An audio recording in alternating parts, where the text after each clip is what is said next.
L'enseignement de ce soir s'intitule « Es-tu sûr que tu connais Jésus ?» Tu peux regarder ton voisin et lui dire avec tout le respect que je te dois, mon frère, ma sœur, es-tu sûr que tu connais Jésus? Dans l'évangile selon Matthieu, au chapitre 25, verset 1, la Bible nous parle d'une histoire très connue que le Seigneur Jésus-Christ a enseignée. Je lis la parole au nom du Seigneur. Alors le royaume des cieux ressemblera à 10 jeunes filles qui ont pris leur lampe pour aller à la rencontre du marié. 5 d'entre elles étaient folles et 5 étaient sages. Celles qui étaient folles ne prirent pas d'huile avec elles en emportant leur lampe, tandis que les sages prirent avec leur lampe de l'huile dans des vases. Comme le marié tardait, toutes s'assoupirent et s'endormirent. Au milieu de la nuit, on cria « Voici le marié, allez à sa rencontre !» Alors, toutes ces jeunes filles se réveillèrent et préparèrent leurs lampes. Les folles dirent aux sages « Donnez-nous de votre huile, car nos lampes s'éteignent. » Les sages répondirent « Non, il n'y en aurait pas assez pour nous et pour vous. Allez plutôt chez ceux qui en vendent et achetez-en pour vous. » Pendant qu'elles allaient en acheter, le marié arriva. Celles qui étaient prêtes entrèrent avec lui dans la salle des noces et la porte fut fermée. Plus tard, les autres jeunes filles vinrent et dirent « Seigneur, Seigneur, ouvre-nous » Mais il répondit « Je vous le dis en vérité, je ne vous connais pas. Restez donc vigilants, puisque vous ne savez ni le jour ni l'heure où le Fils de l'homme viendra. » Amen. Acclamons la sainte parole de Dieu, mes frères et sœurs.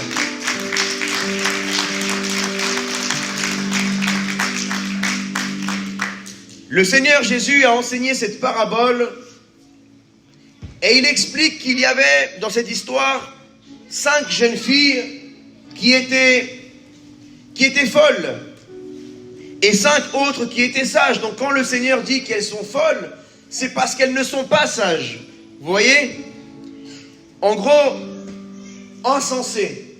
Quelqu'un qui est insensé. Quelqu'un qui ne prend pas ses précautions. Le Seigneur Jésus l'appellera fou et folle. Mais c'est fou comment le Seigneur dit que quelqu'un qui ne pense pas à son éternité, quelqu'un qui n'est pas sage, parce que quelqu'un qui pense à son éternité est quelqu'un de sage.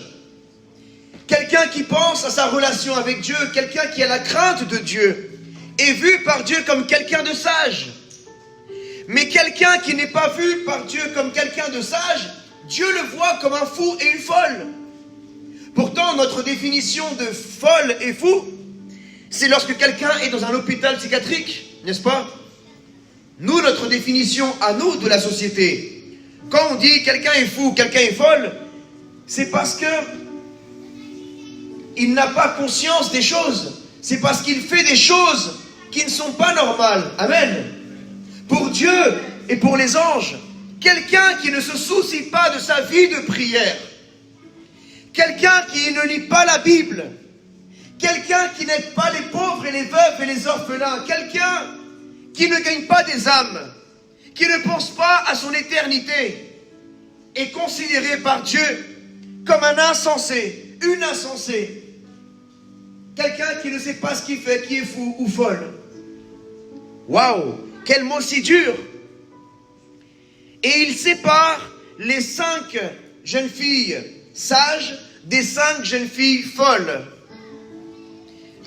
En fait, ces 10 filles représentent les chrétiens. Là, on ne parle même pas des gens du monde. Là, ce sont l'église de Jésus-Christ.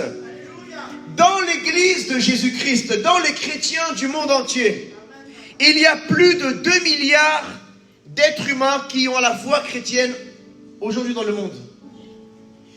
Et dans ces approximativement 2 milliards, le Seigneur dira qu'il y a une partie qui sont considérés comme des chrétiens sages.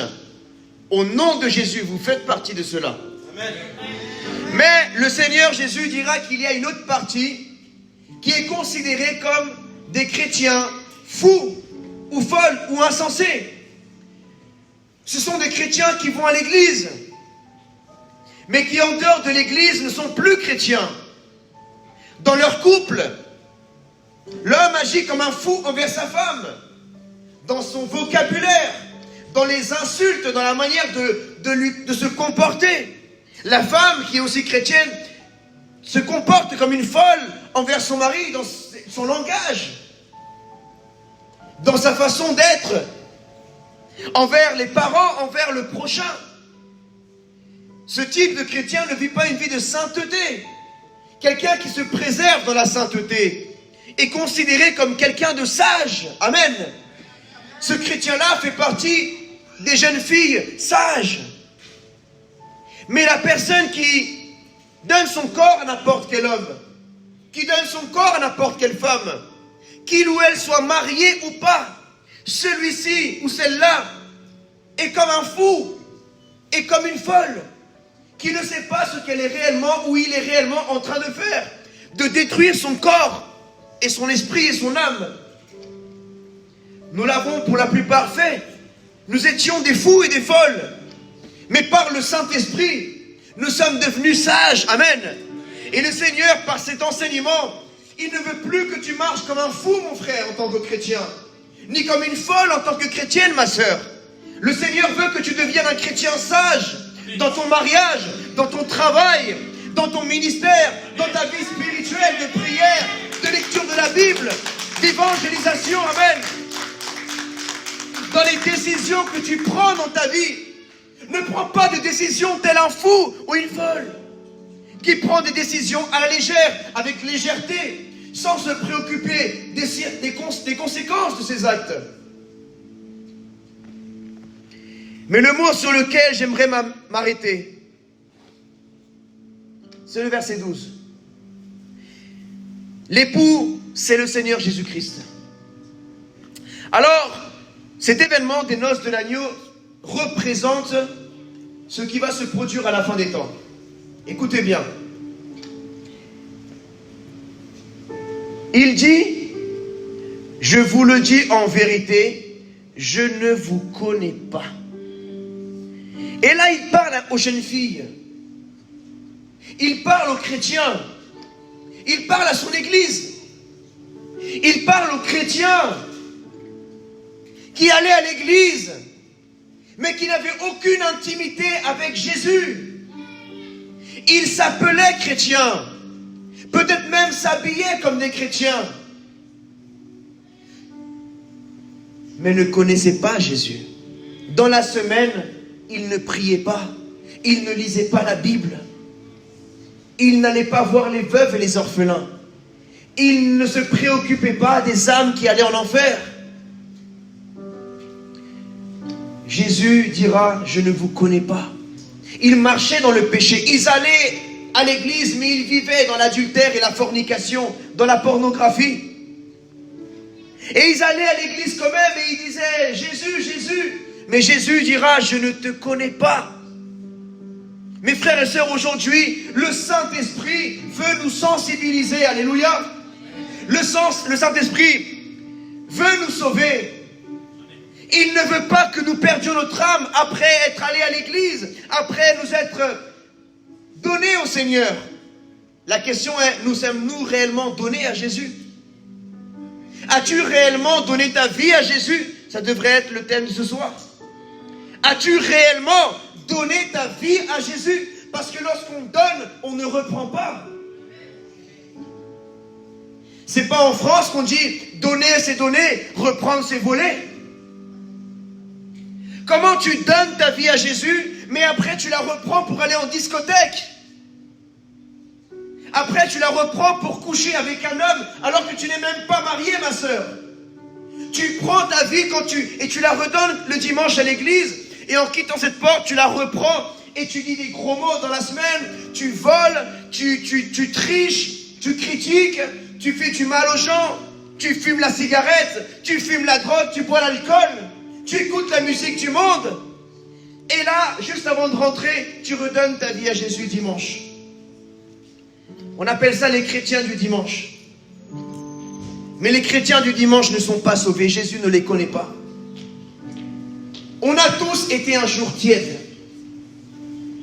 Mais Jésus va vomir les tièdes. Mes amis, aujourd'hui, Dieu, il nous tire les oreilles. Dieu t'aime. Dieu t'aime. Dieu veut sauver ton âme. Dieu ne veut pas que tu te perdes. Amen. As-tu déjà vu qui aime plus ses enfants que sa maman? Dis-moi, qui aime plus un enfant que sa mère qui l'a porté dans son ventre? Qui aime plus un enfant que son père? Personne. Pourtant, tu vois quand un papa est en colère avec son enfant, est-ce que tu crois que ce papa n'aime pas son enfant? Tu as déjà vu une maman crier sur son enfant pour une bêtise qu'il a fait? Pourquoi? Parce qu'elle l'aime. Parce qu'il l'aime. Parce qu'elle ne veut pas qu'il devienne un délinquant. Parce qu'ils ne veulent pas que son enfant perde sa vie sur terre et fasse n'importe quoi. Aujourd'hui, Dieu est en train de dire, ma fille, mon fils, ressaisis-toi, reprends ta vie en main. Amen. Le Seigneur est en train de nous secouer. Lorsque tu secoues quelqu'un, c'est pour le réveiller. L'Église de Jésus-Christ, en France et dans le monde, a besoin d'être secouée. Le Seigneur nous secoue par sa parole. Où en es-tu, mon frère Dieu, depuis toutes ces années? Qu'as-tu fait pour Jésus? Est-ce que tu as rencontré Jésus? Est-ce que tu le connais réellement quand tu pries? Est-ce que tu connais Jésus? Est-ce que tu le vis dans ta semaine? Est-ce que tu l'expérimentes? Es-tu un chrétien fou ou un chrétien sage? Es-tu une vierge folle ou une vierge sage? Je vous ai dit que les jeunes filles, les 10 jeunes filles, représentent l'Église de Jésus-Christ. Les chrétiens. Une partie sont sauvés parce qu'ils sont nés de nouveau. On n'est pas sauvés au ciel parce qu'on est évangélique. Ne crois pas que quand tu meurs, tu vas arriver devant le portail du ciel et tu vas montrer ta carte de prédicateur. J'étais de Jésus mon refuge, j'étais de la compassion, j'étais d'ICC, j'étais d'Hillsong, j'étais de n'importe quelle église. Non, Assemblée de Dieu. J'étais réformé, j'étais déformé. C'est pas ça qui va te sauver. C'est pas parce que tu es évangélique, charismatique, pentecôtiste, tu peux même être dentiste si tu veux. C'est pas ça qui va te sauver. Ce qui va te sauver, c'est ton intimité avec Jésus. Ce qui va te sauver, c'est vraiment si tu mets Jésus à la première place de ta vie. Si tu le sers de tout ton cœur. Depuis quand le jour de la conversion, c'est un jour différent que tu as décidé de servir Jésus? Où c'est dans la Bible? Quand Jésus a appelé ses disciples, il a dit, suivez-moi. Et la Bible dit, ils lâchèrent leur filet et le suivirent. Et aussitôt le servirent. Le jour que tu donnes ta vie à Jésus, tu ne t'appartiens plus. Tu n'existes plus. Tu es mort à ton vieil homme ce jour-là. Ton ancienne femme que tu étais, l'ancienne Ève, l'ancien Adam, n'existe plus. Il voudra revenir dans des moments de colère, dans des moments de tentation. Mais tu devras le remettre, le recrucifier à la croix. Amen. Jésus a dit, celui qui veut me suivre, qu'il renonce à lui-même. Qu'il renonce à lui-même. Renonce à tes rêves charnels, à tes projets charnels. Renonce au péché de ce monde. Renonce à ta vie, à tes projets et vis pour les projets de Jésus-Christ. Vis pour la gloire de Jésus-Christ. Vis pour les âmes. Vis pour la sanctification. Amen.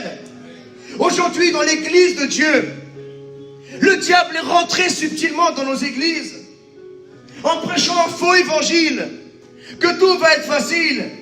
Où c'est dans la Bible que Jésus a dit, ça sera facile? Tu dois payer le prix. Je dois te prêcher le vrai évangile, mon frère, ma soeur. J'ai des comptes à rendre devant mon Seigneur. Pour chacun d'entre vous, la Bible dit, ne soyez pas nombreux à vouloir enseigner. Car il y a une grande responsabilité, vous devrez en rendre des comptes. Tu dois dire la vérité. Nous avons péché, frères et sœurs. Nous nous sommes refroidis. Jésus l'a dit dans Matthieu 24. Dans la fin des temps, les cœurs s'endurciront. L'amour de beaucoup se refroidira. Oui, les pères donneront leurs enfants. Les enfants donneront même leur maman. Mais ceux qui persévéreront jusqu'à la fin seront sauvés. L'huile, c'est la présence de Dieu.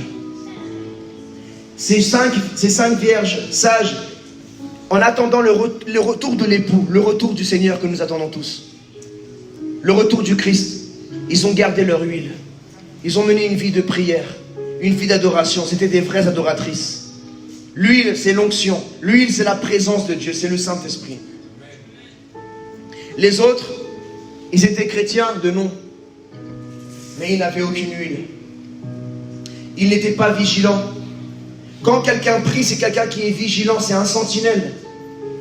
Tu veilles sur la muraille pour protéger la ville. Tu es quelqu'un de vigilant, non pas que pour toi, mais tu protèges ta femme, tu protèges ton mari, tu protèges tes enfants. Dans la prière, tu es un vigilant, tu es un sentinelle.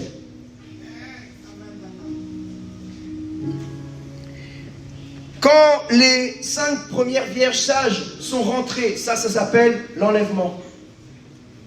Pour ceux qui ne savaient pas, le prochain événement qui arrive là, ce n'est pas les Jeux Olympiques. Le plus grand événement de ce monde, ce n'est pas la Coupe du Monde. C'est l'enlèvement de l'Église. Ce n'est pas le plus grand événement, le Stade de France.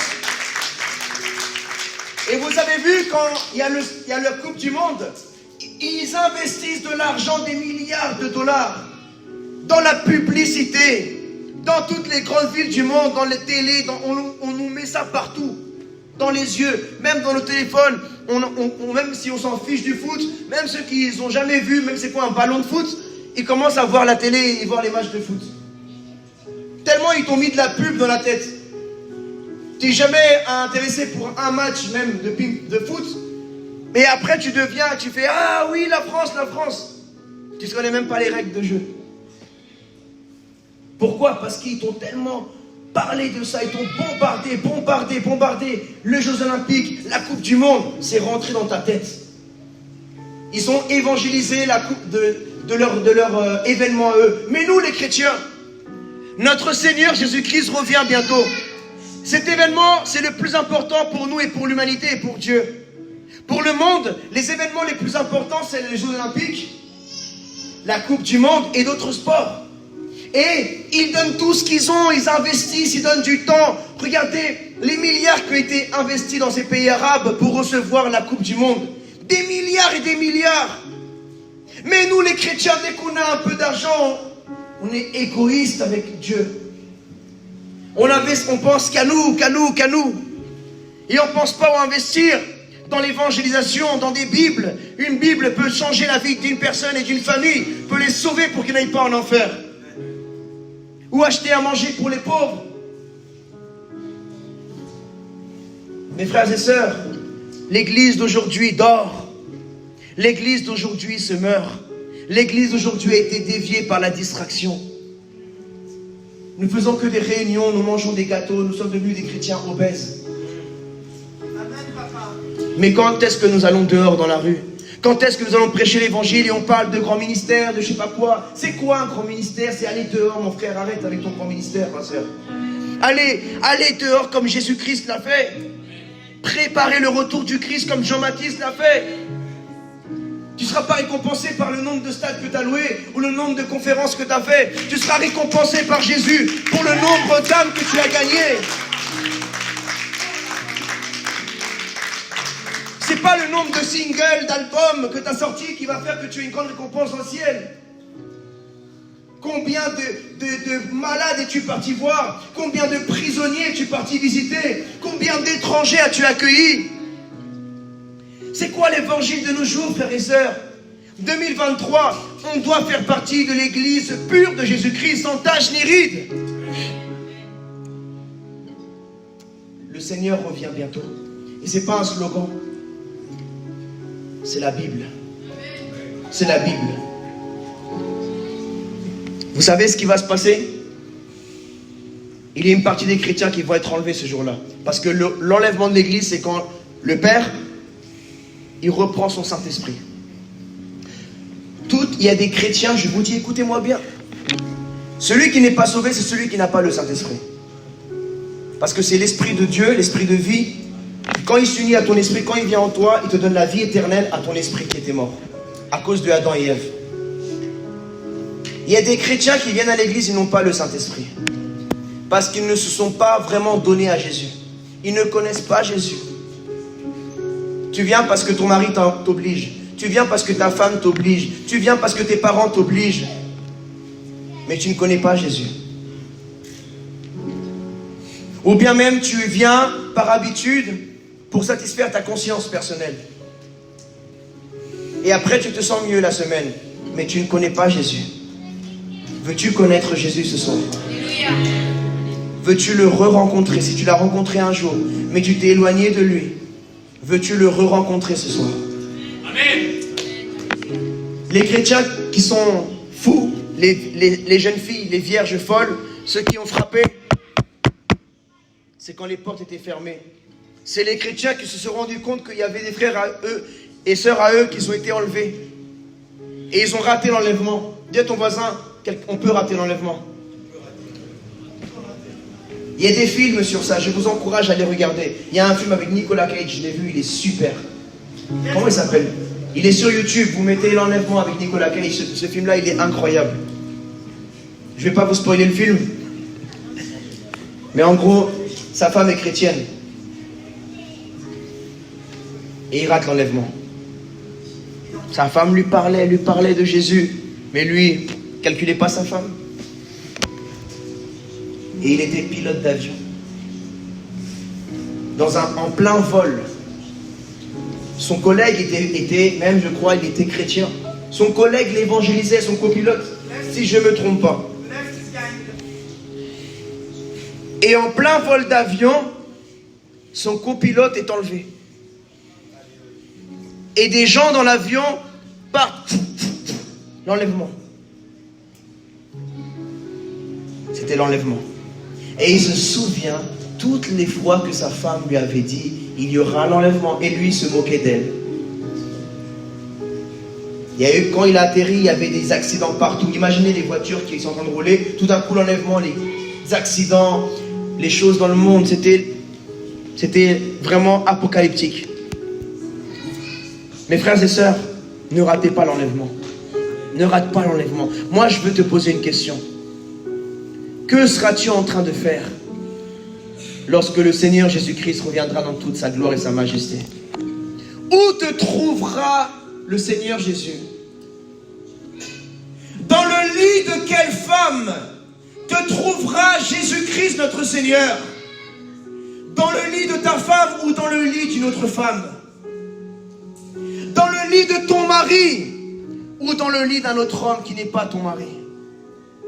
Est-ce que quand Jésus reviendra, il te trouvera en discothèque? Il te trouvera en train de fumer la drogue, boire l'alcool, écouter la musique du monde? Même je veux te poser la question, lorsque la mort viendra frapper à ta porte, où te trouvera la mort?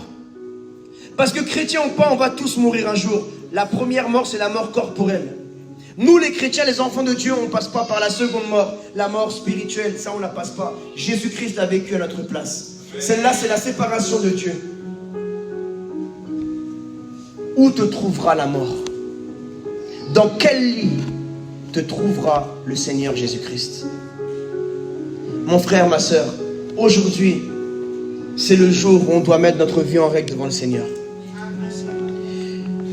Dans le passage de l'évangile selon Matthieu, c'est une traduction qui vient du grec.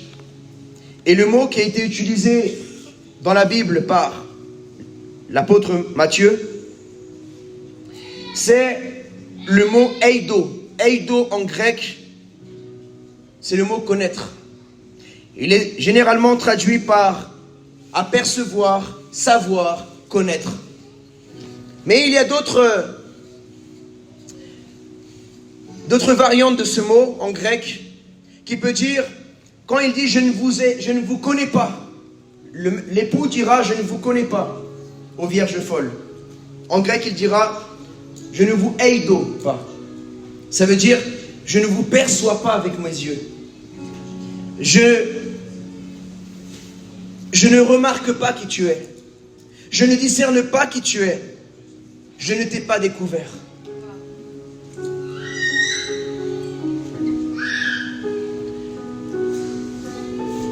Qu'est-ce que le Seigneur a dit à Adam et Ève lorsqu'ils ont péché? Il a dit, Adam, où es-tu?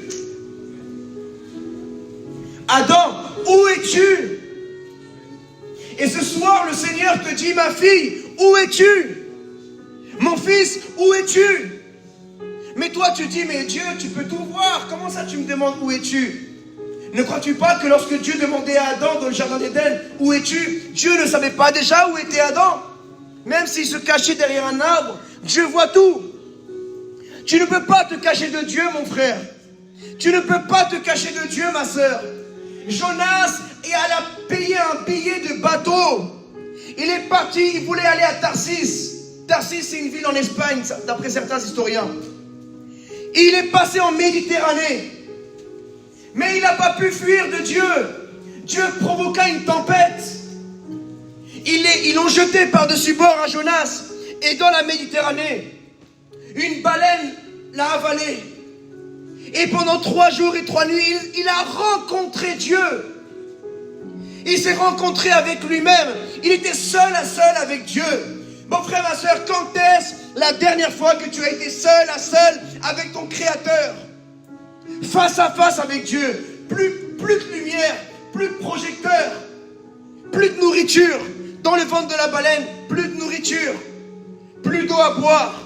Pendant 3 jours, il a fait un jeûne sec, obligé. Il ne voyait aucune lumière, même pas de bougie, pas d'électricité, rien, il ne voyait rien.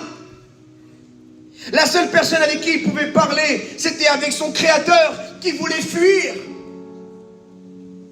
Jusqu'à quand vas-tu fuir l'appel de Dieu dans ta vie, mon frère? Jusqu'à quand vas-tu résister à ton Créateur? C'était plus facile d'obéir Dieu et d'aller à Ninive. Ça coûtait moins cher, c'était même gratuit. Mais non, le péché nous fait payer l'argent. On te dit, mon frère, sers le Seigneur. Tu n'as rien à payer. Le prix a été payé à la croix. Mais non, nous, on veut aller acheter des cigarettes. La cigarette, ça coûte de l'argent. On veut aller commettre le péché, acheter des joints, la cocaïne, la drogue. Ça coûte de l'argent, ça coûte cher, ça te ruine. Tu veux aller boire l'alcool, tu achètes l'alcool, ça coûte de l'argent. Après, tu te plains que tu n'as pas d'argent à la fin du mois. Même la prostitution, ça coûte de l'argent, le péché. Tu gaspilles ton argent dans le péché pour fuir la face de ton Créateur. Or que venir à lui, c'est gratuit et il te prospère au 100 par 1. Alléluia. Ne gaspille pas ton argent à Tarsis pour aller à Tarsis, mais reviens au Seigneur pour aller à Ninive. Ninive, c'est une ville. C'est une ville où Dieu demandait à Jonas d'aller prêcher l'évangile. Amen. Dans Matthieu chapitre 26, verset 69, il est écrit: Or Pierre était assis dehors dans la cour. Une servante s'approcha de lui et dit: Toi aussi tu étais avec Jésus le Galiléen. Mais il le nia devant tous en disant: Je ne sais pas ce que tu veux dire. Premier mensonge. Comme il se dirigeait vers la porte, une autre servante le vit et dit à ceux qui se trouvaient là: Cet homme était avec Jésus de Nazareth. Il le nia de nouveau avec serment, ça veut dire en jurant: Je ne connais pas cet homme. Deuxième mensonge. Et là on parle de l'apôtre Pierre. L'apôtre Pierre, celui de que Jésus a dit: Sur toi je bâtirai mon église. C'est pas n'importe qui. Peu après, ceux qui étaient là s'approchèrent et dirent à Pierre: Certainement toi aussi tu fais partie de ces gens-là, car ton langage te fait reconnaître. Alors il se mit à jurer en lançant des malédictions: Je ne connais pas cet homme. Aussitôt un coq chanta.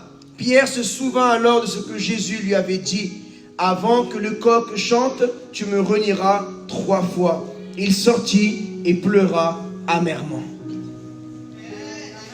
Qu'est-ce qu'il a dit au verset 74? Je ne connais pas cet homme. Il a dit, je ne connais pas Jésus. Il a menti. Peut-être là tu dis, oh c'est grave, qu'est-ce que l'apôtre Pierre il a fait? Mais toi et moi, on est l'apôtre Pierre. On a renié Jésus. Pas qu'avec notre bouche, avec notre comportement. On a renié Jésus.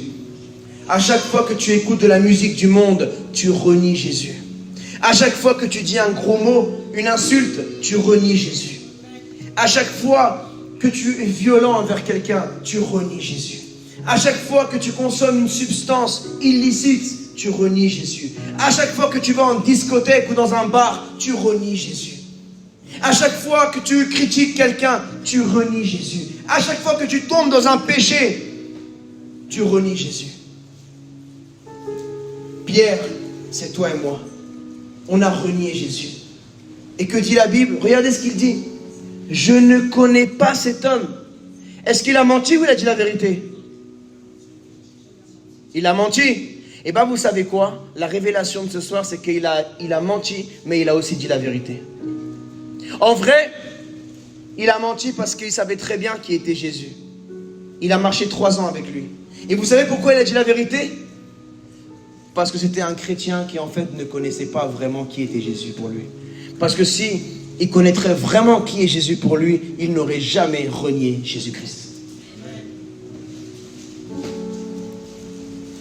Il a marché 3 ans avec Jésus, 3 ans de théologie, 3 ans d'institut biblique, 3 ans où il a vu des guérisons, des miracles, 3 ans où il a vu comment Jésus a marché sur l'eau, il a vu comment Jésus a multiplié les pains, il a donné la vue aux aveugles, il a délivré les gens des démons, il a vu des morts ressuscités, il a été époustouflé par les enseignements de Jésus, et au bout de 3 ans, Jésus va donner sa vie, tous les apôtres l'abandonnent, tous ses meilleurs amis le lâchent, et en plus il dit, je ne connais pas ce mec-là.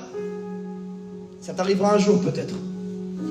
Un jour quelqu'un va te tourner le dos, un jour quelqu'un va te trahir, mais tu dois être prêt à être comme Jésus, et dire, comme il a dit à la croix, Père, pardonne-le, pardonne-la, car ils ne savent pas ce qu'ils font. Et ils ne savent pas ce qu'ils disent. Je ne connais pas cet homme. Tu sais quand est-ce que l'apôtre Pierre a vraiment connu Jésus? Quand Jésus est ressuscité. Il est parti le voir et il a dit, Pierre, est-ce que tu m'aimes? Et il a dit 3 fois, Pierre, est-ce que tu m'aimes? Pierre, est-ce que tu m'aimes? Et là Pierre il dit, tu sais tout Seigneur, tu sais que je t'aime. Et Jésus lui a dit, si tu m'aimes Pierre, occupe-toi de mes brebis. C'est ce jour-là que Pierre a connu qui est Jésus. Parce qu'à partir de ce jour-là, Pierre était prêt à donner sa vie pour Jésus. Tant que tu n'es pas prêt, écoute bien ce que je vais te dire. Tant que tu n'es pas prêt à mourir pour Jésus, tant que tu n'es pas prêt à donner ta vie pour Jésus, tu ne sais pas qui est Jésus. Tant que tu n'es pas prêt à vivre et mourir pour Jésus, tu ne sais pas qui est Jésus pour toi. Tu crois que c'est juste un prophète. Tu crois que c'est juste un homme, un philosophe, un homme de bien. Non, Jésus c'est Dieu. Jésus c'est la parole de Dieu. Jésus c'est le chemin, la vérité et la vie. C'est l'alpha, l'oméga. C'est le premier et le dernier. C'est le grand je suis. C'est notre sauveur. C'est le Messie, c'est Amashia. C'est Adonai. C'est Jésus ton créateur. Parce que tout a été créé par la parole. Et la parole c'est Jésus. Tu ne sais pas qui est Jésus. Peut-être veux-tu découvrir qui est Jésus ce soir. Exode chapitre 5 verset 1. Nous allons parler d'un autre homme qui s'est résisté à Dieu parce qu'il ne connaissait pas Dieu. Moïse et Aaron allèrent ensuite annoncer au Pharaon, voici ce que dit l'Éternel, le Dieu d'Israël. Laisse partir mon peuple pour qu'il le célèbre une fête en mon honneur dans le désert. Le Pharaon répondit, Qui est l'Éternel pour que j'obéisse à ses ordres en laissant partir Israël? Je ne connais pas l'Éternel et je ne laisserai pas partir Israël. Waouh! Le Pharaon avait un cœur dur, comme beaucoup de chrétiens. Pourquoi tu ne laisses pas partir la fornication de ta vie? Tu agis comme Pharaon. Pourquoi tu ne laisses pas partir l'adultère, la pornographie de ta vie? Laisse partir la cigarette de ta vie. Laisse partir l'alcool de ta vie. Laisse partir la paresse de ta vie. Pourquoi agis-tu comme Pharaon avec un cœur endurci envers Dieu? Qu'est-ce que Dieu t'a fait? Il t'a fait que du bien, mon frère. Il t'a fait que du bien, ma soeur. Dieu t'aime. Dieu t'aime.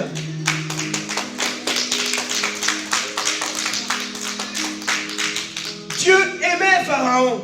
Dieu aimait Pharaon. Dieu a créé Pharaon avec tout son amour.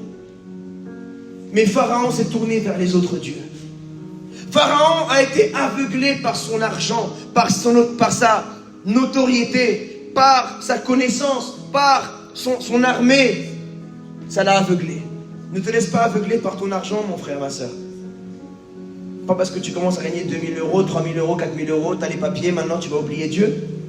Quand tu n'avais pas de papiers, tu jeûnais, tu priais, tu viens à l'église, maintenant tu as eu les papiers, on ne te voit plus nulle part. Tu n'avais pas de voiture, tu étais en BMW pied. Maintenant tu as eu la BMW, on ne te voit plus, tu ne connais plus personne. Mais quand tu avais la BMW pied, quand tu étais en métro, tu étais humble. Dis avec moi humble. Tu étais humble. Mais quand tu as eu ta voiture, maintenant tu frimes. Dieu t'a donné juste une petite voiture, tu frimes. Ne laisse pas que l'orgueil monte dans ton cœur. Tu te prends plus que les autres. Tu as une maison, tu as un appartement, tu as trouvé un travail. N'oublie pas d'où Dieu t'a sorti, mon frère. N'oublie pas d'où Dieu t'a sorti. Ça y est, tu commences à être diacre, pasteur, apôtre, et tu commences à frimer. Tu as une église, tu commences à être connu sur Internet, et tu commences à plus connaître les autres. Tu commences à frimer, à avoir de l'orgueil dans ton cœur, à te croire que tu es le dernier Coca-Cola du désert. C'est pour ça que je lâche pas la rue, mon frère. Tu sais pourquoi? Parce que la rue me maintient humble. Si je lâche la rue, je me perds. Parce que la rue, c'est le peuple. La rue, c'est la réalité. Quand tu vas dans la rue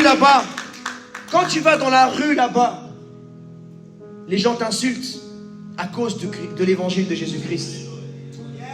Il n'y a pas de dîme là-bas. Voilà pourquoi personne ne veut aller là-bas.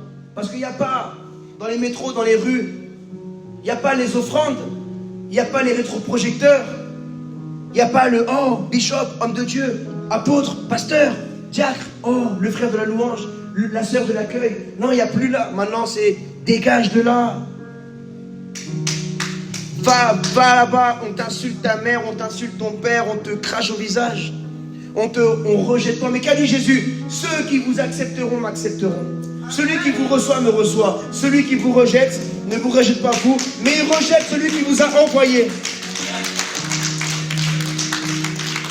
Il t'a dit, montre-moi la Bible que tu lis, que ça allait être facile. Montre-moi ta Bible. Où c'est écrit, ça sera facile. Non. Jésus a dit, vous serez haïs à cause de mon nom. Amen. Vous serez persécutés. Quand tu étais dans le monde, les gens ne te critiquaient pas. Maintenant, tu donnes à Dieu, il te dit, ah, tu es fanatique, tu es ça. Ah bon? Quand j'étais tous les jours en boîte de nuit, je n'étais pas fanatique de la boîte de nuit. Quand je fumais la drogue tous les jours, je n'étais pas fanatique du shit. Quand j'allais avec des femmes donner mon corps tous les jours, je n'étais pas fanatique des femmes. Maintenant, tu dis, parce que je vais à l'église une fois par semaine, 2 fois, tu dis fanatique. Tu dis, on t'a lavé le cerveau. Oui, mon cerveau était sale. Bien sûr qu'on t'a lavé le cerveau, mon frère. Bien sûr que Dieu t'a lavé le cerveau, ma soeur. Il n'y avait que de l'immoralité dans ton cerveau, dans tes pensées. Il n'y avait que des mauvaises pensées de perversion sexuelle, de violence. Dieu t'a purifié ton cœur et ton cerveau avec l'eau de la parole et la prière. C'est le monde d'aujourd'hui. C'est le monde d'aujourd'hui. Ils voient une racaille dans le métro, ils disent rien, ils se taisent parce qu'ils ont peur. Dès qu'ils voient quelqu'un de gentil qui parle de l'amour de Dieu, dégage! Le même qui a tremblé quand il a vu le racaille, maintenant il fait l'homme. Quand tu es gentil, c'est le monde d'aujourd'hui. Quand tu es gentil avec les gens profitent de ta gentillesse.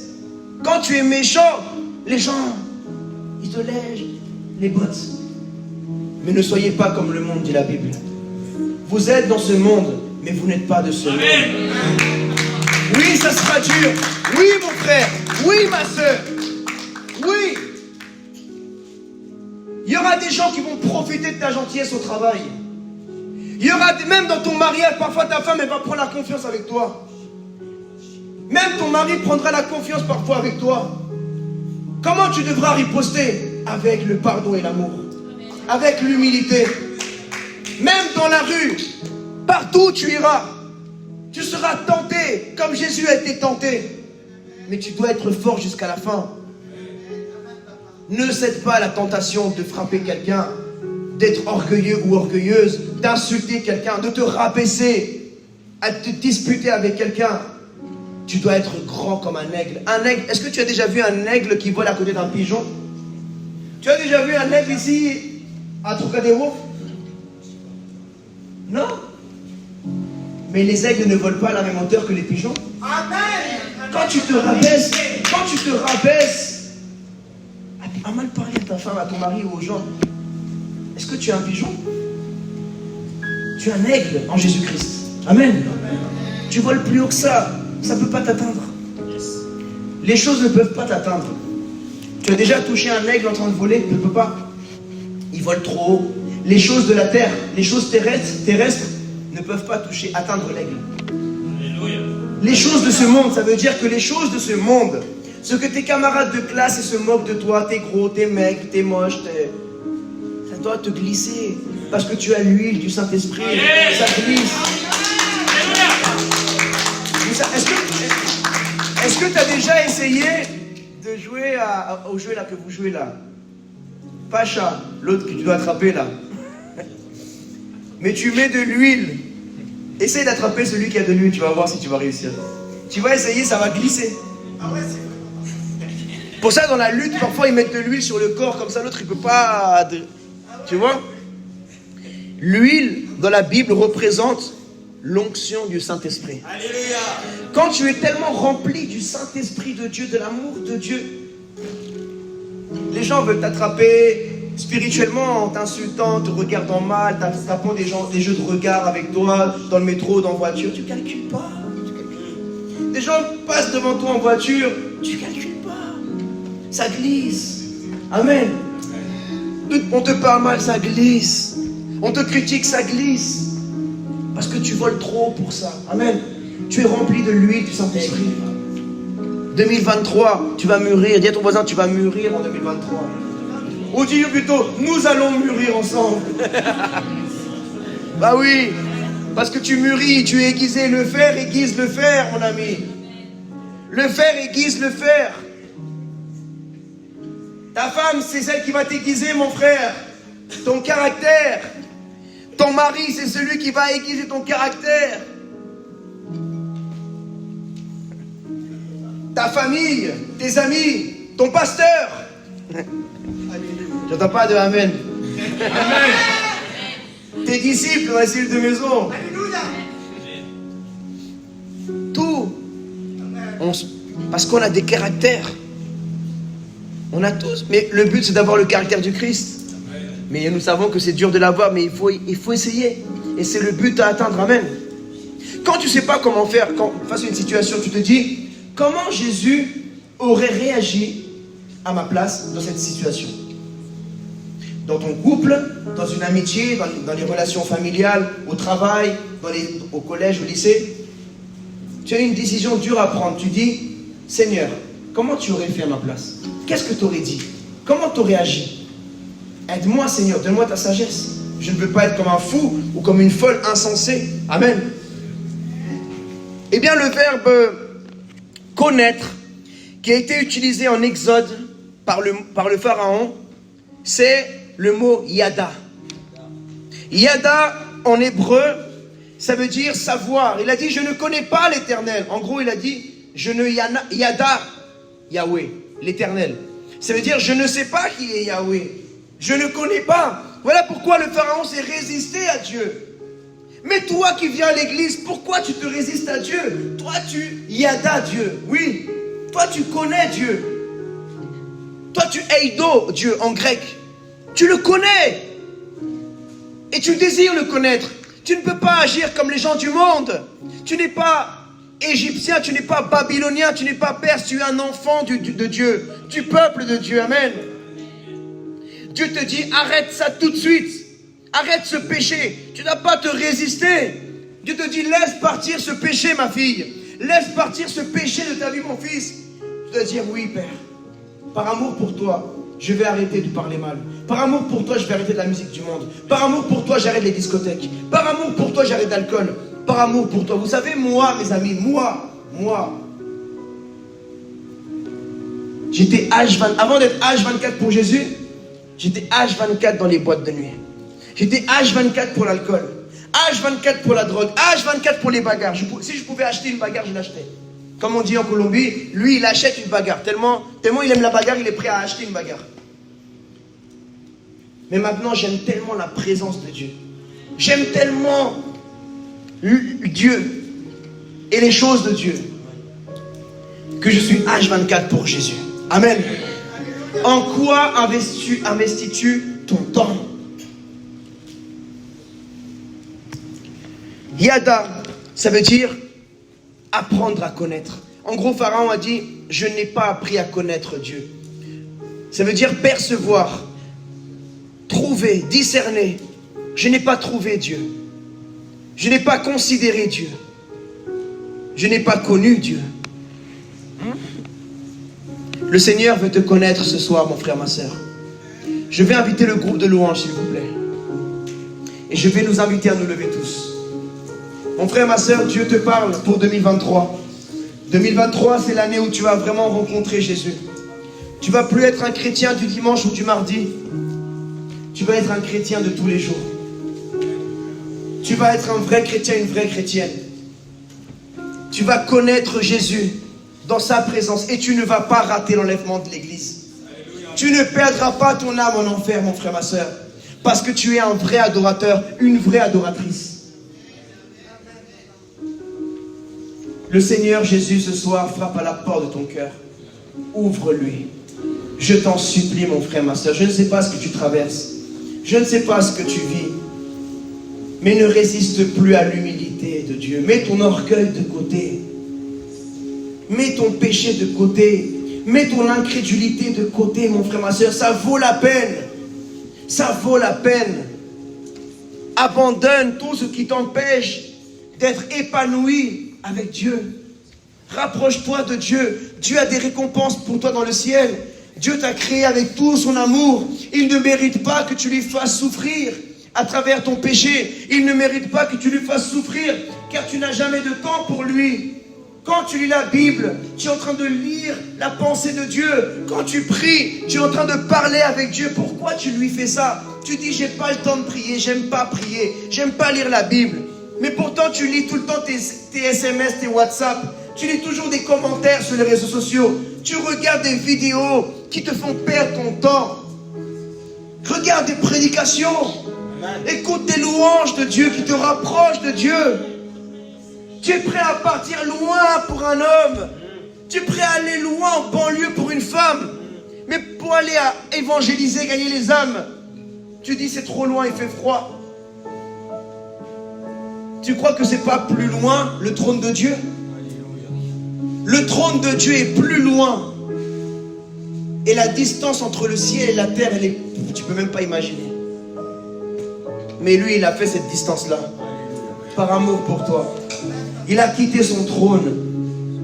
Et il est venu sur terre. Il a été tenté en tout. Il a traversé toutes les tentations, toutes les épreuves pour que tu n'aies plus à les traverser. Il s'est fait malédiction pour que tu vis en bénédiction. Il a été mort pour que tu aies la vie éternelle. Il s'est séparé de son Père éternel pendant un temps pour que tu sois réconcilié avec Dieu pour l'éternité. Mon frère, ma soeur, je veux faire un appel ce soir, Église. Si tu veux connaître plus Jésus, ou si tu veux tout simplement le connaître, passe devant. N'aie pas honte. Tu n'es pas moins. Tu es plus humble. Même si tu dis, je connais déjà Jésus, mais je veux aller à un autre niveau de connaissance avec Jésus. Je veux aller à un autre niveau de profondeur. Je veux aller à un autre niveau de rencontre. Je veux vraiment connaître, rencontrer Dieu. Viens devant, mon frère, ma soeur. Le Seigneur t'aime, mon frère. Le Seigneur t'aime, ma soeur. Ça ne te prendra que quelques minutes. Passe devant, passe devant. Ferme tes yeux. Ne regarde pas qui va devant. Ne regarde pas, ferme tes yeux.